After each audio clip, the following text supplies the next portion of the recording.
اگر میرے رب ذوالجلال نے مجھے یہ دو آپشن دیے، ابن سیرین کون سا آپشن ایکسیپٹ کرتے ہو، کون سا آپشن قبول کرتے ہو؟ کیا 2 رکعت نماز پڑھنا چاہتے ہو، یہ جلد جنت کے اندر جانا چاہتے ہو؟ ابن سیرین رحمۃ اللہ علیہ نے فرمایا میں 2 رکعت نماز کو قبول کر لوں گا، اس لیے کہ میں جنت سے بھی آگے چلا جاؤں گا، اس لیے کہ جب میں نے 2 رکعت نماز پڑھ لی پھر مجھے جنت کے اندر رب ذوالجلال کا انتظار نہیں کرنا پڑے گا کہ جنت کے اندر میں جاؤں گا اور نعمتوں سے مالا مال ہو جاؤں گا، جنت کے اندر جا کر لذتیں اڑاؤں گا، جنت کے اندر جا کر حوروں سے ملوں گا، جنت کے اندر جا کر حوروں کے ساتھ موجیں اڑاؤں گا، جنت کے اندر جا کر میں موج مستی کے اندر لگ جاؤں گا اور میں رب ذوالجلال کا انتظار کرتا رہوں گا کہ رب ذوالجلال آئیں گے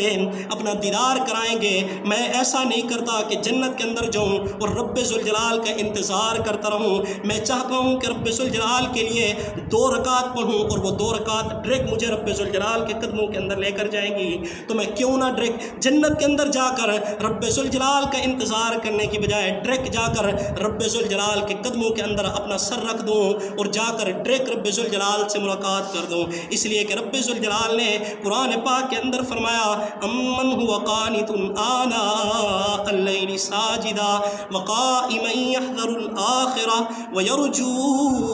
رحمت ربہ، کہ وہ لوگ نماز پڑھتے ہیں جو رب ذوالجلال کی ملاقات کی امید رکھتے ہیں۔ در حقیقت نماز رب ذوالجلال سے ملاقات کرواتی ہے۔ جو بندہ جنت کے اندر چلا گیا اس نے جا کر جنت کے اندر رب ذوالجلال کی ملاقات کا انتظار کرنا ہے۔ جو بندہ 2 رکعت پڑھ کر سجدے کے اندر چلا گیا وہ ڈائریکٹ رب ذوالجلال کے قدموں کے اندر چلا گیا، اس کو جنت میں جانے کی ضرورت نہیں، انڈائریکٹ اس کی رب ذوالجلال سے ملاقات نہیں ہوگی، اس کی ملاقات رب ذوالجلال سے ڈائریکٹ ہو جائے گی۔ تو کیوں نہ میں 2 رکعت والے آپشن کو قبول کروں اور میں 2 رکعت پڑھ کر رب ذوالجلال کے پاس پہنچ جاؤں۔ جناب نبی کریم صلی اللہ علیہ وسلم نے فرمایا اس لیے کہ الصلاۃ معراج المؤمنین، مومنین کی نماز معراج ہے اور معراج رب ذوالجلال سے ملاقات ہے، تو میں کیوں نہ نماز پڑھ کر ڈائریکٹ رب ذوالجلال کے پاس پہنچ جاؤں۔ اگر میں جنت کے اندر جاتا ہوں، جنت کے اندر جا کر میں رب ذوالجلال کا انتظار کرتا رہوں گا، نماز پڑھ کر میں ڈائریکٹ رب ذوالجلال کے پاس پہنچ جاؤں گا۔ آج مسلمان جس کے پاس نوکریوں کے لیے بھی ٹائم ہے، آج مسلمان جس کے لیے رزق کمانے کے لیے بھی ٹائم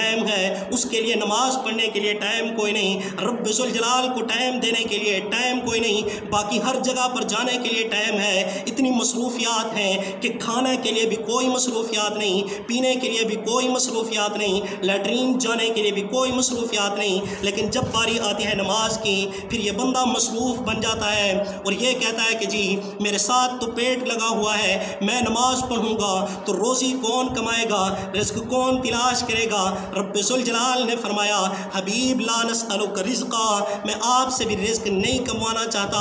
اگر آپ کو دنیا کے اندر رزق نہیں ملے گا، ربنا انزل علینا مائدۃ من السماء، میں آسمانوں سے جس طرح پہلے علیکم المن والسلوى، انسانوں کے اوپر من اور سلوہ نازل کر چکا ہوں، علینا مائدۃ من السماء، عیسائیوں کے اوپر دسترخوان نازل کر چکا ہوں۔ مسلمانوں اگر زمین سے تمہیں رزق نہیں ملے گا، آسمانوں سے رزق نازل کر دوں گا۔ لا نسألک رزقا، میں نے رزق کے لیے تمہیں دنیا کے اندر نہیں بھیجا، ما خلقت الجن والانس الا لیعبدون،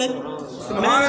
دنیا کے اندر اس لیے بھیجا ہے کہ جاؤ وہاں پر جا کر اپنی آخرت کو سنوار کر آ جاؤ، اپنی قبر کو سنوار کر آ جاؤ، اپنی آخرت کو سنوار کر آ جاؤ، اپنے تعلقات رب ذوالجلال کے ساتھ جوڑ کر آ جاؤ، اپنے آپ کو دنیا کا بندہ نہ بناؤ، اپنے آپ کو رب ذوالجلال کا بندہ بنا کر آ جاؤ۔ اپنی دنیا کے اندر 4 دن کی زندگی کے اندر جہنم نہ خریدنا، جنت کے خریدار بن کر آ جاؤ، جنت کے لیے قربانیاں دے کر آ جاؤ، جنت کے لیے محنت کر کے آ جاؤ اور مجھے راضی کرتے ہوئے اس دنیا